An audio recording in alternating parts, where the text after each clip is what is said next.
Hello, how's everybody doing today? Now, has anybody here heard of aquaculture before? The National Ocean Service defines aquaculture as the breeding and harvesting of marine organisms such as fish, mollusks, crustaceans, plants, decorative fish, bait fish, and things of that nature. Today, I'm here to inform you of both the origins of aquaculture, when and where it was started, as well as the number of facilities in Florida, where they're located, and why Florida believes aquaculture is so important to their economy and their state. To begin with, we're going to jump right into the origins. Aquaculture originally was started in China back in 1000 BCE. Now, this was reported by Mark Spalding, who is a reporter and an author, and this also shows the great need for aquaculture, because aquaculture started back in 1000 BCE, and today it is still prevalent today. It shows that many people believe in aquaculture, and it is a promising sign. So back in 1000 BCE in China, the Chinese would build ponds, and in these ponds they would keep carp. Now, the carp, when they first started these ponds, were very small. However, the carp were fed silkworms and stuff of that nature in order for them to grow to their full size.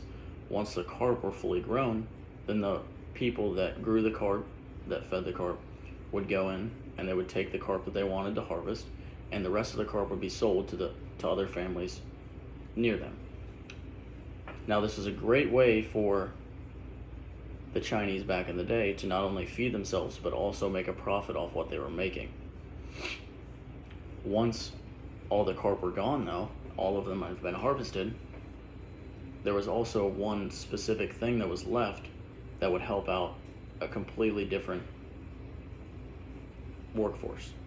And what was left was the waste from the carp after they ate, and it would also be the waste from the food that was excess that was fed to the carp. So farmers would come in and they would scoop all this waste out.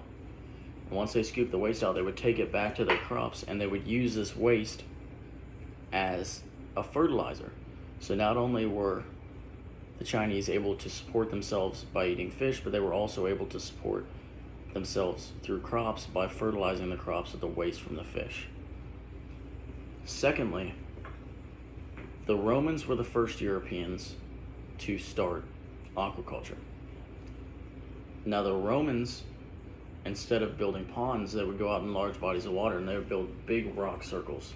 And in these rock circles, they would have multiple entrances, and the entrances to these circles would allow the fish in.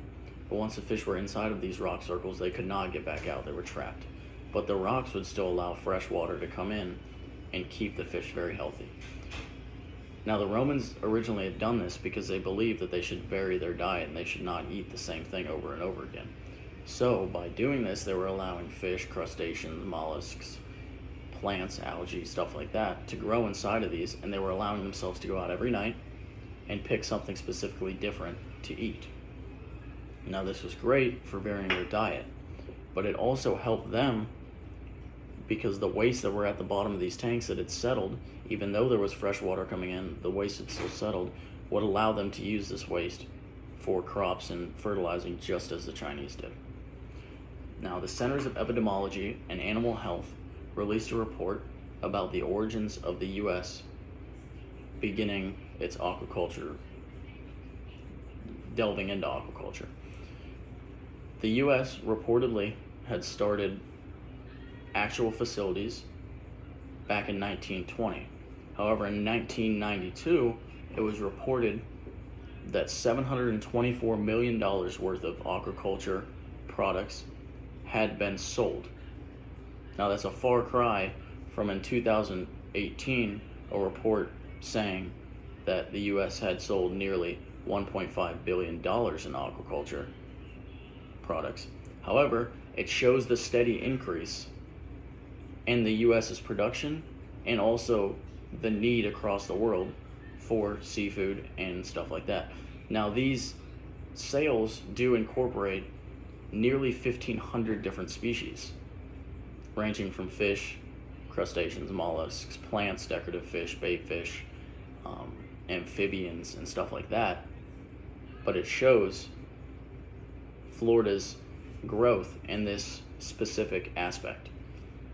Next is going to be the location and the number of facilities in Florida. Now, the Department of Agriculture and Consumer Services Department of Aquaculture released a report showing that there were nearly 1,000 facilities in Florida that were registered and legal. Now, this does not incorporate the non-legal facilities or the non-registered facilities, but it shows the broad scope across Florida and across the counties. There is only 7 counties in the state of Florida that don't have more than one aquaculture facility, which is truly shocking because there are so many counties in the state of Florida. Furthermore, in 2018, Florida recorded $72 million in sales from aquaculture products, which also shows that these 1,000 facilities stretched across Florida are producing a lot of food. So they're not just sitting there dormant. They are indeed working, and they're creating jobs. Now, this leads right into our next point as to why Florida believes aquaculture is necessary and is good for them. And that is because Florida's a peninsula and it's surrounded by water on 3 sides, both east and west. The east side has much deeper water with much cooler temperatures, while the west side is shallower with much warmer temperatures. And Florida also has a great number of large freshwater bodies of water like Lake Okeechobee, which allows them to grow a multitude of different species. Now, author Kayla Walden reported that yearly aquaculture in Florida produces 80,000 jobs, which is truly exponential and explains why Florida as a whole believes aquaculture should be pursued and should be continued. Florida is surrounded by nearly 1,200 miles of beach and nearly 5,000 miles of water.